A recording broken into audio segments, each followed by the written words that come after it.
Thank you, sir. Again, very good afternoon, Principal sir, respected guest, parents and my colleagues. दोस्तों, आज मैं बहुत खुश हूँ क्योंकि आज हम सब लोग डिग्री प्राप्त कर रहे हैं। यह हमारे लिए बहुत गौरव का पल है। दोस्तों, खुशी के साथ आज थोड़ा नर्वस भी हूँ।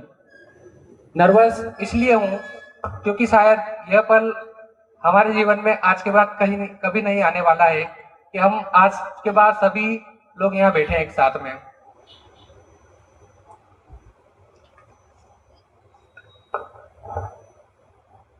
दोस्तों, अभी मैं यहाँ बैठे बैठे सोच रहा था कि जब हम पहली बार इस अनजान शहर में मेडिकल की पढ़ाई करने आए थे तो कुछ नहीं से लेकर बहुत कुछ तक जो भी संभव हुआ है वह हमारे टीचर्स के मार्गदर्शन के कारण हुआ है।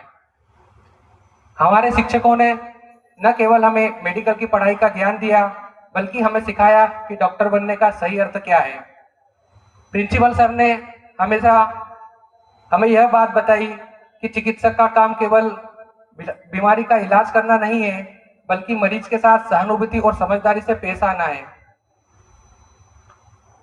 2017 फर्स्ट ईयर में एडमिशन लेने के बाद फाइनल ईयर पास करने तक रात दिन घंटों की पढ़ाई करने के बाद हमने किताबी ज्ञान से किताब का जो ज्ञान प्राप्त किया उसको हमने इंटर्नशिप में मरीजों के उपचार के लिए इस्तेमाल किया।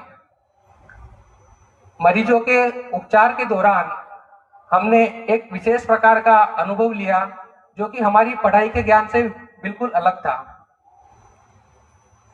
इलाज के दौरान हमने मरीजों के सहानुभूति, मरीजों के जो भावना होती है उनकी चिंताओं को समझा और जो उनकी बीमारी होती है उसके साथ में जो उनके अंदर डर होता है उस चीज के लिए, उनके डर उनकी जुबान पर नहीं आ पाता था, उसको हमने समझा और उसका निवारण करने की कोशिश की।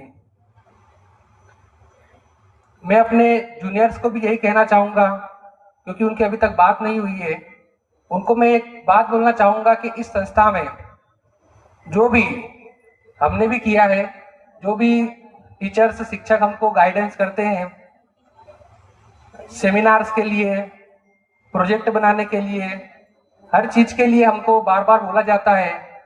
इस समय हमको यह चीज बहुत खटकती है, हमको ऐसा लगता है कि ये किसी काम की नहीं है, अभी इसको टाल देते हैं, कैसे न कैसा बहाना बना के आगे बढ़ा देते हैं, पर ऐसा नहीं है दोस्तों। यह चीज हमको बाद में पता लगती है जब हम प्रैक्टिस करने जाते हैं।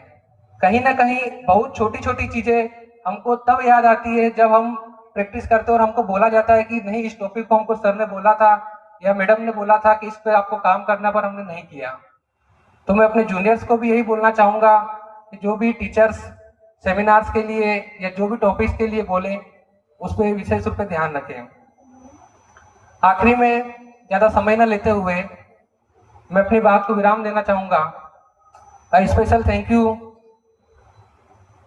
मेरे माता पिता को देना चाहूंगा जिन्होंने हर परिस्थिति में मेरा साथ दिया, मुझे समर्थन दिया, एवं शिक्षकों को थैंक यू देना चाहूंगा जिन्होंने हर परिस्थिति में हमें मार्गदर्शित किया, और मेरे खासकर दोस्तों को, मेरे कलीग्स को, स्पेशली लाभ, पंकज, भावेश, विशाल, अनमोल और योगेश अभी यहाँ उपस्थित नहीं है, जिन्होंने हर विपरीत परिस्थितियों में सेंधवा जैसी अनजान शहर में हम लोग मिले और इस पढ़ाई को हमने पूरा किया, इस सफर को हमने आगे बढ़ाया।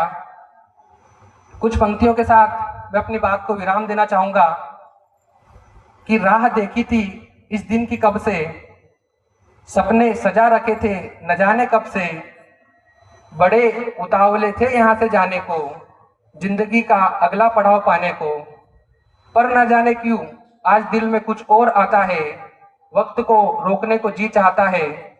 कहा करता था कि बड़ी मुश्किल से 5-6 साल सह गया, पर न जाने आज ऐसा लगता है कि कुछ पीछे रह गया।